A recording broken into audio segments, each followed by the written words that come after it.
नयन विधि नमुचि हरण मुख विबुध विनुत पद पद्मा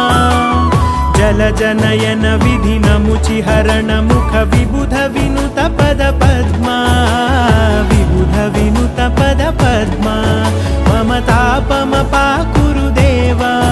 मम पापम पाकुरु देवा मम तापम पाकुरु देवा मम पापम पाकुरु